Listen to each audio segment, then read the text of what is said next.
ಆತ್ಮೀಯ ಬಂಧುಗಳೇ, ಶ್ರದ್ಧೆಯ ತಂದೆ ತಾಯಿಯಂದರೆ, ನಲ್ಮೆಯ ಸಾಹಿತ್ಯಾಭಿಮಾನಿಗಳೇ, ಅಂಧಕಾರವನ್ನು ನಾಶ ಮಾಡಿ ಬೆಳಕನ್ನು ತಂದುಕೊಡುವಂತಹ ಮಹಾದೇವಿಯ ದಿನ ಇಂದು.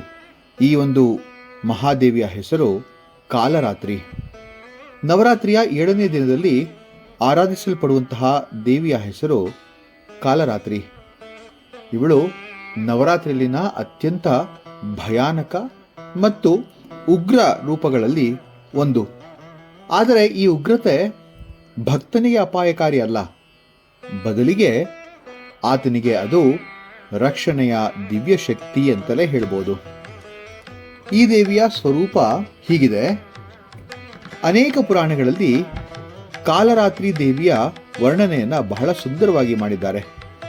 ಇವಳು ಕೃಷ್ಣವರ್ಣೆ, ಅಂದರೆ ಸಂಪೂರ್ಣ ಕಪ್ಪು ಬಣ್ಣದ ದೇಹ, ಉದ್ದವಾದ ಚೆದುರಿದಂತಹ ಕೇಶರಾಶಿ, ಕಂಠದಲ್ಲಿ ಮಾಲೆಯಂತೆ ಬೆಳಗುವ ವಿದ್ಯುತ್ ಜ್ವಾಲೆಗಳು, ತ್ರಿನೇತ್ರೆ ಅಂದರೆ 3 ನೇತ್ರಗಳಿಂದ ಅಗ್ನಿ ಜ್ವಾಲೆಗಳನ್ನು ಹೊರಹೊಮ್ಮಿಸುವಂಥವಳು ಅಂತ ಹೇಳಿ ವರ್ಣನೆಯನ್ನು ಮಾಡುತ್ತವೆ.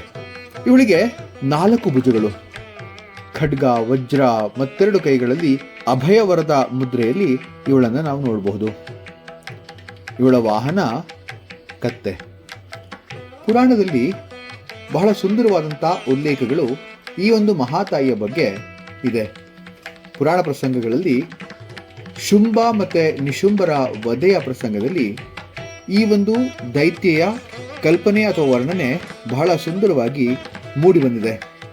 ದೇವಾಸುರ ಯುದ್ಧದ ಸಂದರ್ಭದಲ್ಲಿ ಶುಂಭ ಮತ್ತು ನಿಶುಂಭ ಎಂಬಂತಹ ದೈತ್ಯರು ದೇವತೆಗಳನ್ನು ಜಯಿಸಿ ಸ್ವರ್ಗವನ್ನು ವಶಪಡಿಸ್ಕೊಳ್ತಾರೆ. ಎಲ್ಲ ದೇವತೆಗಳು ದುಃಖ ಪಡ್ತಾರೆ ಮತ್ತು ಈ ಮಹಾಮಾಯ ಶರಣಾಗ್ತಾರೆ.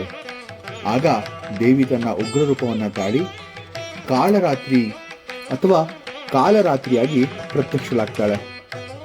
ರಕ್ತಬೀಜ ಅಸುರನನ್ನು ಎದುರಿಸಲು ಕೂಡ ಈ ರೂಪದ ಅವಶ್ಯಕತೆ ಇತ್ತು. ರಕ್ತಬೀಜನ ರಕ್ತಬಿಂದುಗಳು ಭೂಮಿಗೆ ಬೀಳುತ್ತಿದ್ದಂತೆ ಅಲ್ಲಲ್ಲಿ ಹೊಸ ಹೊಸ ಅಸುರರು ಹುಟ್ಕೊಳ್ತಾ ಇದ್ರು. ಆ ಅಸುರರನ್ನ ಸಾಯಿಸೋದಕ್ಕೆ ಮತ್ಯಾರಿಂದಲೂ ಕೂಡ ಸಾಧ್ಯವಾಗದೇ ಇರುವಂಥ ಸಂದರ್ಭದಲ್ಲಿ ಕಾಲರಾತ್ರಿ ದೇವಿ ಬಂದು ಆ ಒಂದು ದುಷ್ಟ ಅಸುರನನ್ನ ನಿಗ್ರಹ ಮಾಡ್ತಾಳೆ. ಕಾಲರಾತ್ರಿ ದೇವಿ ತನ್ನ ಜಿಹ್ವೆಯನ್ನ ಚಾಚಿ ಅವನ ರಕ್ತವನ್ನ ಹೀರಿ ರಕ್ತ ಬೀಜಾಸುರನ ಸಂಹಾರ ಮಾಡ್ತಾಳೆ ಅಂಥೇಳಿ ಈ ಕಥೆಯನ್ನು ನಾವು ಕೇಳಿದ್ದೀವಿ. ಕಾಲರಾತ್ರಿ ಅಷ್ಟು ಭಯಾನಕ ರೂಪ ಅಂತ ಹೇಳಿದೆ. ಆದರೆ ಅದೇ ರೀತಿಯಲ್ಲಿ ಭಯಾನಕತೆ ಮತ್ತು ಉಗ್ರತೆ ಭಕ್ತರಿಗೆ ಅಲ್ಲ, ಭಕ್ತರಿಗೆ ಅದು ಶ್ರೀರಕ್ಷೆಯೇ ಸರಿ. ಈ ದೇವಿ ಅಜ್ಞಾನ, ಭಯ ಮತ್ತು ಕತ್ತಲೆಯ ರೂಪವನ್ನು ನಾಶ ಮಾಡುವಂತಹ ಜ್ಞಾನ ಸ್ವರೂಪಿಣಿ ಆಗಿ ಬಹಳ ಪ್ರಸಿದ್ಧಳಾಗಿದ್ದಾಳೆ. ಶಾಸ್ತ್ರೋಕ್ತದಲ್ಲಿ ಇವಳನ್ನು ಆರಾಧಿಸುವಂತಹ, ಪೂಜಿಸುವಂತಹ ಶ್ಲೋಕಗಳು ಅನೇಕ. ಆ ಶ್ಲೋಕಗಳಲ್ಲಿ ಒಂದಂತೂ ಬಹಳ ಬಹಳ ಪ್ರಸಿದ್ಧ. ಆ ಶ್ಲೋಕ ಹೀಗಿದೆ: ಏಕವೇಣಿ ಜಪಾಕರ್ಣಪೂರ ನಗ್ನ ಖರಾಸ್ಥಿತ ಲಂಬೋಷ್ಟಿ ಕರ್ಣಿಕಾಕರ್ಣಿ ತೈಲಾಭ್ಯಕ್ತ ಶರೀರಿಣಿ ವಾಮಪಾದೋಲ ಸಲ್ಲೋಹತ ಕಂಟಕ ಭೂಷಣ ವರ್ಧನ ಮೂರ್ಧಧ್ವಜ ಕೃಷ್ಣ ಕಾಲರಾತ್ರಿ ಭಯಂಕರಿ. ಒಂದು ಜಡೆ ಬಾಲವನ್ನು ಬಿಚ್ಚಿಕೊಂಡು ಜಪಪುಷ್ಪದಂತೆ ಕಿವಿಗಳನ್ನು ಅಲಂಕರಿಸಿಕೊಂಡಿರುವಳು. ನಗ್ನ ಸ್ವರೂಪದಲ್ಲಿ ಗದೆಯ ಮೇಲೆ ಅಂದರೆ ಕತ್ತೆಯ ಮೇಲೆ ಕುಳಿತವಳು. ಎದೆಗಟ್ಟಿದ ದೇಹದ ಮೇಲೆ ಎಣ್ಣೆ ಚೆಲ್ಲಿರುವವಳು. ಕಾಲಿನ ಮೇಲೆ ಲೋಹದ ಮುಳ್ಳು ಮಾಲೆಯ ಅಲಂಕಾರವನ್ನು, ಮುಂಡಮಾಲೆಯ ಧ್ವಜವನ್ನು ಹೊತ್ತು ನಿಂತಿರುವಳು. ಈ ಕಪ್ಪು ವರ್ಣದ ಕಾಲರಾತ್ರಿಯ ದೇವಿ ಭಯಾನಕಳು, ಭಕ್ತರಿಗೆ ರಕ್ಷಕಳು ಕೂಡ ಹೌದು ಅಂತ ಹೇಳೋದಿದೆ. ಈ ಮಹಾದೇವಿಯ, ಈ ಮಹಾ ಕಾಳರಾತ್ರಿಯ ಮಹತ್ವ ಅಪರಿಮಿತವಾದದ್ದು ಅಂತಲೇ ಹೇಳಬೇಕು. ಕಾಲರಾತ್ರಿ ದೇವಿಯ ಆರಾಧನೆಯಿಂದ ನಾನು ಆಗಲೇ ಹೇಳಿದಾಗೆ ಭಯ, ಅಜ್ಞಾನ ಮತ್ತು ಅಂಧಕಾರ ದೂರವಾಗುತ್ತೆ. ಭಕ್ತನಲ್ಲಿ ಅಚಲ ಧೈರ್ಯ ಮೂಡುತ್ತೆ. ದುಷ್ಟಶಕ್ತಿಗಳು, ಮಾಂತ್ರಿಕ ಬಾಧೆಗಳು, ಗ್ರಹ ದೋಷಗಳು ನಾಶವಾಗುತ್ತೆ ಅಂತ ಹೇಳುವಂತಹ ಅನೇಕ ಪೌರಾಣಿಕ ಪ್ರಸಂಗಗಳು ನಮ್ಮ ಮುಂದೆ ಬರುತ್ತೆ. ಇವಳನ್ನು ಶುಭಂಕರಿ ಅಂತಲೂ ಕೂಡ ಕರೆಯೋದಿದೆ.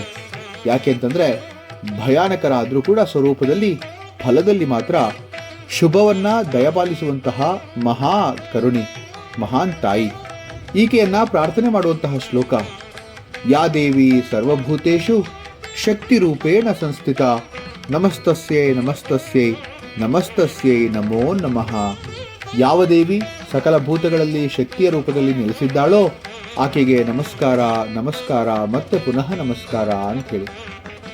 ಕಟ್ಟಕಡೆಯದಾಗಿ ಈ ದೇವಿಯನ್ನ ಆರಾಧಿಸುವಂತಹ, ಈ ದೇವಿಯನ್ನ ಮನಃಪೂರ್ವಕವಾಗಿ ಪೂಜೆ ಮಾಡುವಂತಹ ಭಕ್ತರಿಗೆ ಅವಳು ಕಲ್ಪಿಸಿಕೊಡುವಂತಹ ಸಂದೇಶವೇನಪ್ಪ ಅಂತಂದ್ರೆ, ಭಯವನ್ನ ಎದುರಿಸಲು ಉಗ್ರಶಕ್ತಿ ಅಗತ್ಯ, ಅಜ್ಞಾನ ಅಂಧಕಾರವನ್ನ ನಾಶ ಮಾಡಲು ಜ್ಞಾನದ ಜ್ವಾಲೆಯೇ ಮಾರ್ಗ ಎಂಬಂತಹ ಸಂದೇಶವನ್ನ ಆಕೆ ನೀಡ್ತಾಳೆ.